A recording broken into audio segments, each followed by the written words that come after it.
It's revolutionary.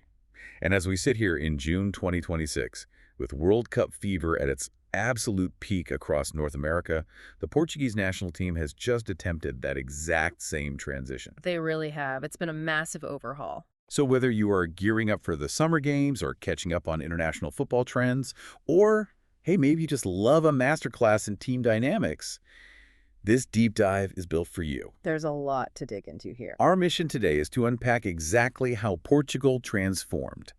We're looking at how a squad historically reliant on a single aging superstar became a modern, collective tactical machine capable of lifting football's holy grail. And the stakes could not be higher right now. Looking at Group K, Portugal is drawn alongside the Democratic Republic of Congo, Uzbekistan, and Colombia. That is quite the mix of playing styles. Exactly. You have the raw physicality and speed of the DRC. Then you have the deeply disciplined low-block defense of Uzbekistan.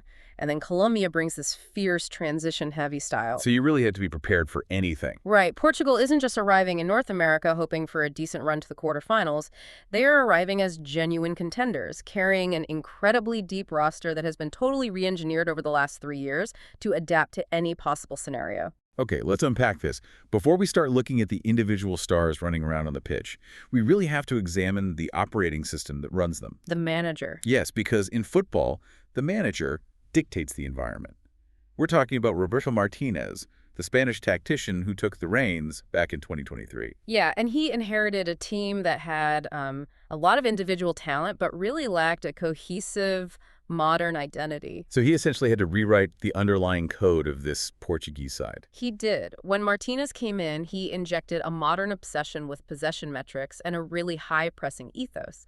But the defining characteristic he brought, the real game changer here, is extreme tactical fluidity. Meaning they don't just stick to one rigid formation. Precisely. Based purely on the opponent they are facing, or even the specific phase of play within a single match, he has trained this team to seamlessly shift shapes. Wow. Yeah, they can start in a traditional 4-3-3 formation, but dynamically morph into a 3-4-2-1 in possession without missing a beat. So paint a picture of that for us. Because it sounds complicated. What does that actually look like on the grass when they shift from a 4-3-3 to a 3-4-2-1? Okay, so imagine Portugal loses the ball. They immediately drop into a 4-3-3. You have a flat back four, which stretches across the width of the pitch to defend against wide attacks. Standard defensive setup. Right. But the second Portugal wins the ball back, the shape transforms. One of the fullbacks pushes aggressively high up the pitch, essentially becoming a midfielder or even a winger. Okay. And the other fullback tucks inside. Meanwhile, the defensive midfielder drops between the two center backs. So they just completely scramble the board. Totally. Suddenly, the opponent's marking assignments are entirely obsolete. The team defending them thought they were marking a traditional winger, but now there are two playmakers operating behind a striker. And a defender has magically appeared in the central midfield. Wait, hold on. Changing formations constantly like that, Right. shifting players around mid-game. Yeah. That sounds less like tactical flexibility and more like a manager who genuinely has no idea what his best starting 11 is. Yeah. I mean, is he just throwing spaghetti at the wall to see what sticks? Well, what's fascinating here is that in modern international football, predictability is a death sentence. It isn't indecision at all. It is entirely by design. Really? Entirely deliberate. Absolutely. If you play the exact same 4-3-3 every single match, analysts from Colombia or Uzbekistan will dissect your passing lanes in a week. By designing a system where strict tactical discipline meets individual creative freedom, Martinez has made Portugal a nightmare to prepare for.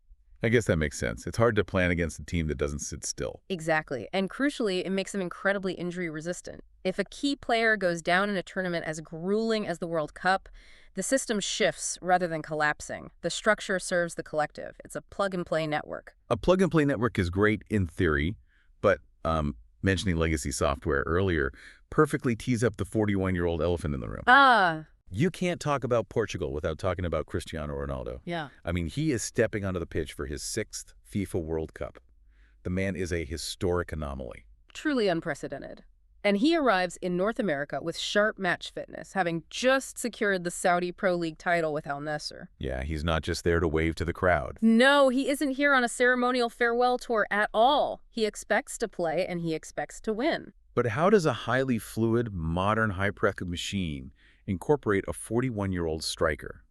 because the modern game requires forwards to constantly sprint at center backs to disrupt their passing, right? It does, and that's the challenge Martinez faced. We know Martinez's strategic plan involves keeping Ronaldo as the ultimate box predator and, the spiritual leader of the squad. He's slated to start as the central striker in the marquee matches, but he is going to be heavily rotated with Paris Saint-Germain's Gonzalo Ramos. And understanding the mechanics of that rotation is absolutely vital. Gonzalo Ramos offers that relentless, traditional striker instinct. He's got the youth on his side. Right. He has the young legs to trigger the press for 90 straight minutes, harassing defenders and forcing turnovers high up the pitch. Ronaldo, at 41, physically cannot press center backs endlessly. Of course not. But inside the penalty box, his spatial awareness, his leap, and his finishing remain arguably the most elite in the world. Well, here's where it gets really interesting. Can a team actually maintain those elite modern pressing metrics with a 41-year-old up front, even just in the big matches? Or is this rotation strategy basically a brilliant PR move? A PR move. Yeah, is Martinez just finding a polite way to appease a national legend without completely sacrificing the team's engine? It's the logical question to ask, I get that. But it ignores a vital component of team dynamics. It goes far beyond just physical running. It's about a psychological press. A psychological press? What do you mean? While Martinez has spent the last 3 years publicly praising Ronaldo's daily hunger, think about it from the perspective of a 19-year-old kid breaking into the national team, like João Neves or Francisco Cancelo. Okay, put myself in their shoes. You show up to a Tuesday morning training session and you see a 41-year-old billionaire, a guy who has won literally everything there is to win in the sport sprinting, after loose balls and demanding absolute perfection in basic passing drills. Oh, wow. Yeah, you can't exactly take a day off, can you? If he's working that hard, you have to work twice as hard. Exactly. His sheer presence and his standard setting in training force everyone else to elevate their work rate. That's a really good point. So even if Ronaldo isn't sprinting 30 yards to close down a Colombian goalkeeper every single time during a match, his mentality acts as the blueprint for the entire squad. The physical press might drop by 5% when he's on the pitch, but the collective psychological intensity of the other 10 players spikes to compensate. Okay, so the legacy software is actually teaching the new operating system how to run efficiently. I like that. That's a great way to put it. But, a psychological press and an elite box predator mean absolutely nothing if the ball never actually arrives in the penalty area. Very true. The real engine of this transformation isn't just at the top. It's in how Martinez has completely weaponized the wings and the midfield to feed the attack. You are looking at quite possibly the most explosive and technically gifted set of fullbacks in the entire tournament. On the left side, you have Nuno Mendes. He's unbelievable to watch. When he is fully fit, he is an absolute powerhouse. We are talking blistering pace, but more importantly, he possesses the intelligence to make underlapping runs. Wait, let's clarify that for a second.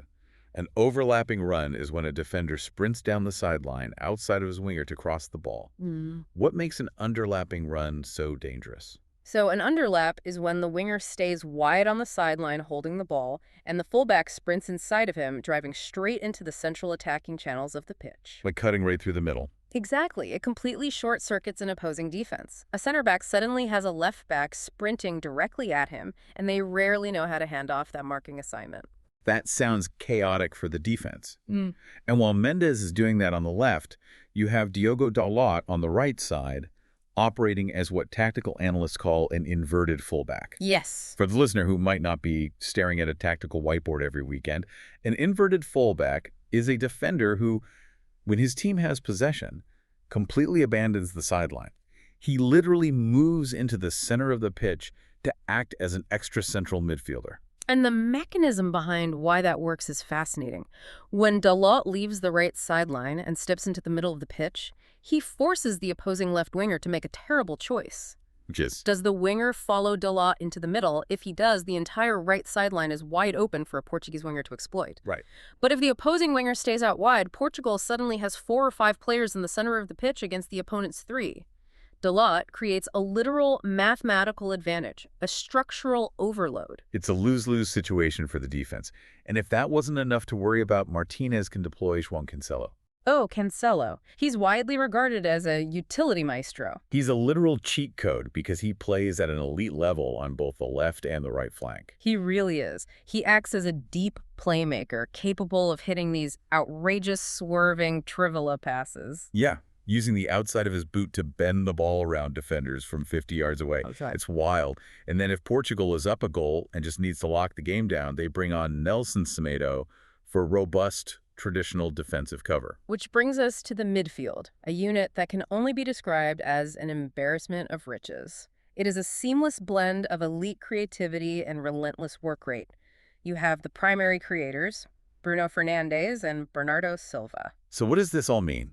When I look at how those two operate together, I compare it to a balanced, high-end investment portfolio. Okay, I like where this is going. Bruno Fernandes is your aggressive venture capitalist. He takes massive, risky swings. He will attempt a 40-yard through ball through the legs of 3 defenders. And usually it might get intercepted. Right. Most of the time, it might get cut out. But when it connects, the payout is a spectacular goal. Bernardo Silva, on the other hand, is your ultra-reliable index fund. Terrific analogy. He is the master of press resistance and spatial awareness. He almost never loses the ball. He dictates the tempo, providing steady, compounding control over the flow of the game. You absolutely need both profiles to have a functional, balanced portfolio. If we connect this to the bigger picture, those fullbacks we just discussed are the exact reason this midfield portfolio works so flawlessly. How so? By having a player like Dalot tuck into the midfield to create that numerical overload we talked about, he changes the geometry of the pitch. He draws the opposing midfielders away. Creating space. Exactly. That structural distraction buys the venture capitalist Bruno and the index fund, Bernardo, the crucial 2 or 3 seconds of time and space they need to actually look up and execute their passes. It's brilliantly interconnected. But Martinez also has an incredible secondary layer in that midfield, the transition controllers. Yes, you have Vitinha, who brings an almost chaotic dynamism to the center. The guy can dribble his way out of a phone booth, breaking lines by simply driving the ball from defense to attack all by himself. And alongside him is the young prodigy João Neves, bringing boundless energy, fierce tackling, and maturity way beyond his years. And screening all of this, protecting the defense when they play heavy attacking opponents, are robust defensive shields like Ruben Neves and Samu Costa. You absolutely need those shields because of how expansive the system is, which leads to the ultimate question of balance. Right. With the midfield orchestrating the tempo and the fullbacks constantly pushing up or tucking inside, how does Portugal actually secure the back door? Well, securing the back door starts with what they call the wall, Diogo Costa in goal. He is the undisputed first-choice keeper because he embodies the modern elite. He does. He combines exceptional reflex shot stopping with world-class distribution. He is completely comfortable with the ball at his feet while being pressed by opposing strikers. Which is mandatory if you want to build out from the back. And they have top-tier veteran security backing him up in the dressing room with Jose Sa and Rui Silva. And right in front of Costa is what is appropriately labeled the Iron Core. At center back, you have the defensive general Ruben Dias. The guy is a machine. He brings physical grit, impeccable positional awareness, and absolute aerial dominance. He's the vocal leader screaming at everyone to hold the line. And he's paired with Gonçalo Inácio, right? Yes. Inácio is the perfect modern complement to Dias because he's a left-footed center back with incredible line-breaking passing ability. And waiting in the wings, representing the future, are dynamic, physical, ball-playing defenders like Tomás Araujo and Renato Veiga. Let's dig into that line-breaking concept because it's crucial for our aha moment here.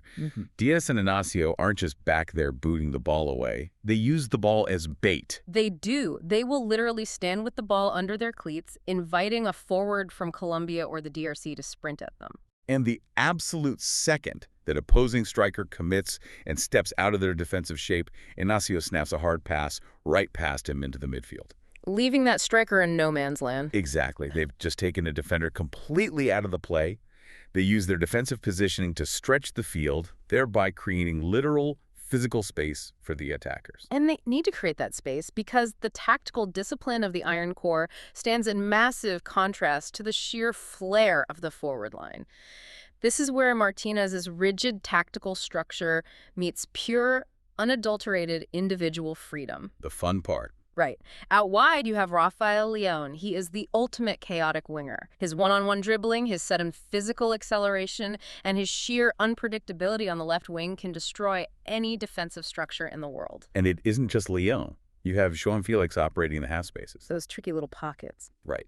For the listener, the half space is essentially the vertical channel on the pitch between the center backs and the full backs. It's a defensive blind spot. Felix drifts into those pockets to act as a secondary playmaker.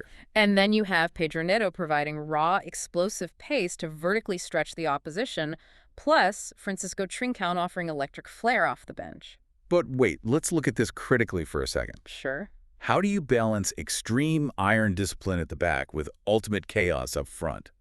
Doesn't throwing a wildly unpredictable winger like Leão into the mix risk breaking the very collective machinery Martinez just spent 3 years painstakingly building? I see what you mean. I mean, if Leão loses the ball trying a crazy trick, doesn't the system collapse? This raises an important question, but the genius of the system is realizing that chaos in the final third isn't a glitch. It is a deliberate, highly calculated tactical weapon. Yes. Because Diaz, Inacio, and Costa provide such a structurally sound foundation at the back, and because Bernardo Silva and Dalot are retaining the ball so effectively in the middle, the forwards are explicitly granted the freedom to take massive structural risks. Oh, I get it. It's like having a world-class safety net that allows the acrobats to try the most impossible, death-defying tricks. Precisely. Rafael Leon can attempt a highly risky, chaotic dribble past 3 defenders because he knows with absolute certainty that if he loses the ball, the iron core is already perfectly positioned to absorb the counterattack. The extreme discipline at the back is exactly what funds the chaos up front. Which brings us to the ultimate synthesis of this squad.